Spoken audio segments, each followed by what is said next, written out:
உதயநிதி எல்லோரும் எதிர்பார்த்தது போலவே உதயநிதி துணை முதலமைச்சராக நியமிக்கப்பட்டிருக்கிறார். எல்லோரும் எதிர்பார்த்தபடி செந்தில் பாலாஜி மீண்டும் மந்திரியாகி இருக்கிறார்.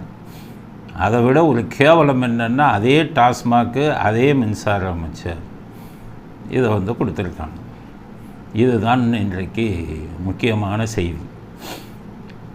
ஏற்கனவே முதலமைச்சர் பிரதமர் மோடியை பார்க்கும்போது நம்மெல்லாம் நினச்சோம், நான் என்ன நினச்சேன், இதுக்காகத்தான் அவர் போய் பார்க்குறாரு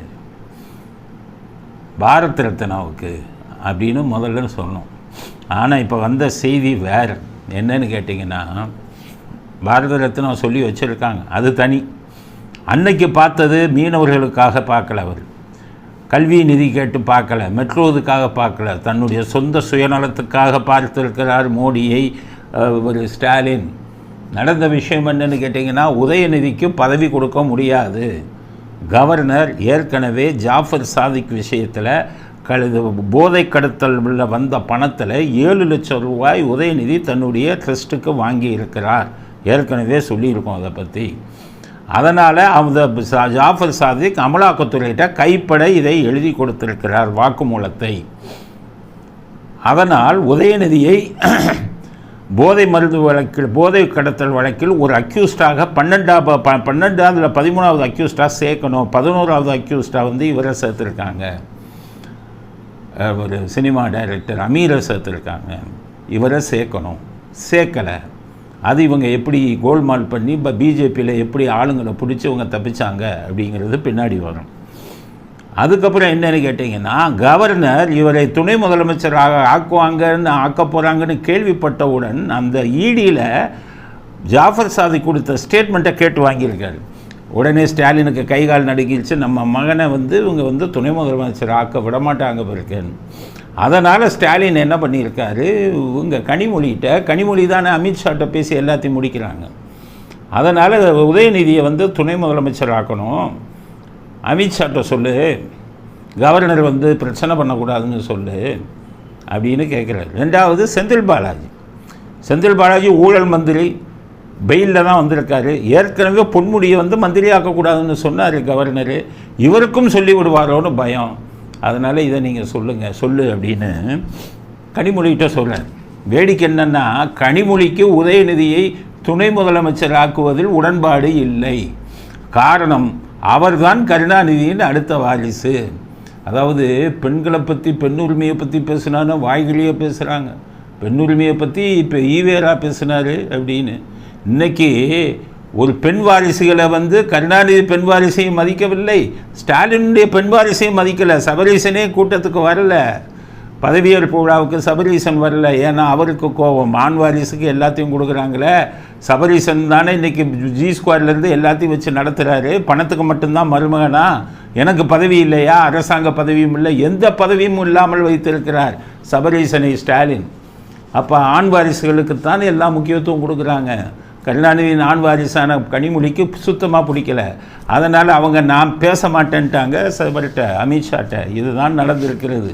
உடனே ஸ்டாலின், நீ பேசாவிட்டா என்ன, நான் மோடிட்ட நேரடியாக பேசுகிறேன்னு சொல்லி அன்றைக்கு அவர் போட்டதில் மோடியிடம் மொத்தம் கேட்டது, என் பையனை துணை முதல்வர் ஆக்கணும், செந்தில் பாலாஜிக்கு பெயில் வந்துருச்சு, ஆக்கணும், சட்ட நீங்கள் படி கவர்னர் பிரச்சனை பண்ணுவார், எங்களுக்கு நீங்கள் தான் எப்படியாச்சும் உதவி செஞ்சு இதுக்கு இது பண்ணணும் அப்படின்னு சொன்ன உடனே மோடி கிரீன் சிக்னல் கொடுத்துருக்கிறார். நம்ம எல்லாத்தையுமே இழிச்சொயனாக்கியிருக்காங்க.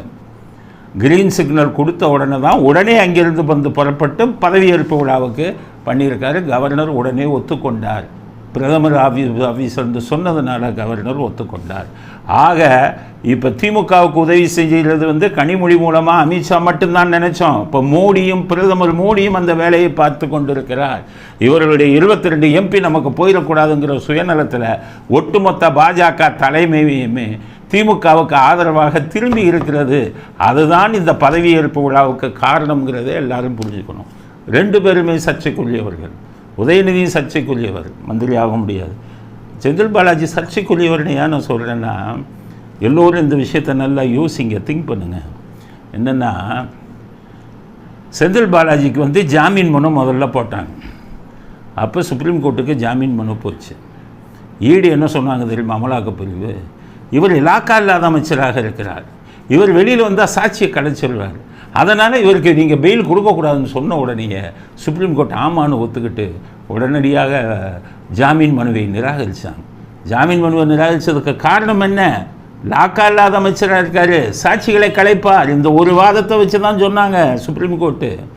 இப்போ ஜாமீன் கொடுக்கும்போது சுப்ரீம் கோர்ட் என்ன சொல்லியிருக்காங்க? சாட்சிகளை கலைக்கக்கூடாதுன்னு சொல்லியிருக்காங்க. ஆனால் வெளியில் வந்து மறுபடியும் மந்திரி ஆகிட்டாரு. அப்போ மந்திரி ஆகிட்டாருன்னா சாட்சிகளை கலைக்க வாய்ப்பு இருக்குல்ல. அப்போ சுப்ரீம் கோர்ட்டுக்கு ஏமாற்றி தானே இந்த பெயிலை வாங்கியிருக்காங்க.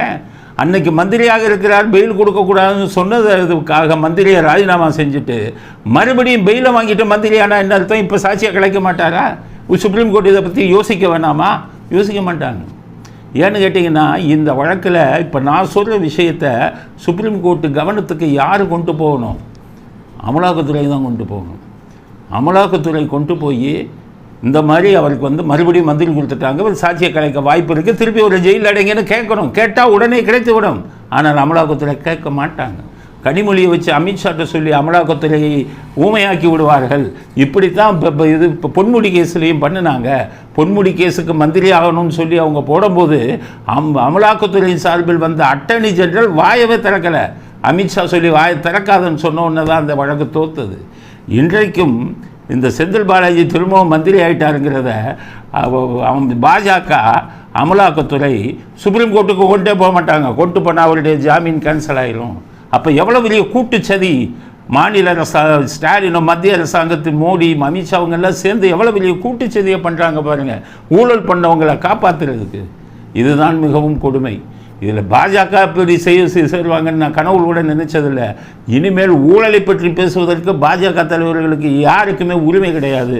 குறிப்பாக நான் மத்திய பாஜக தலைவர்களை சொல்கிறேன்.